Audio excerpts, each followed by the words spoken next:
Usap-usapan ngayon sa social media ang nangyari umanong kaguluhan sa after party ng ABS-CBN Ball sa ginanap na Sky Bar ng Soler Resort North sa Quezon City noong Biyernes, April 4, 2025. Ayon sa mga nagsisilabas ang kwento, sangkot umano sa kaguluhang ito sina Daniel Padilla at Kylie Chari base sa salaysay ng isang saksi. Nag-ugat ang problema nang mapansin umano ni Daniel na hindi komportable ang ex-girlfriend niyang si Catherine Bernardo sa pagiging touchy ni Kyle.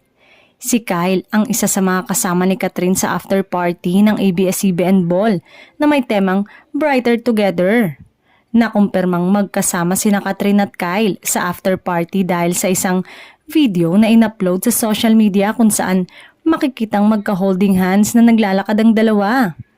Kasama nila Catherine at Kyle sina Dolly De Leon, Donnie Pangilinan at Bel Mariano.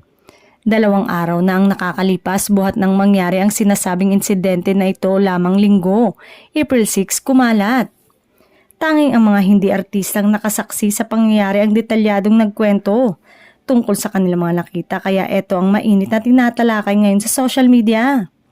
Sa kasalukuyan ay nananahimik, tahimik ang mga pangunahing karakter sa kontrobersya.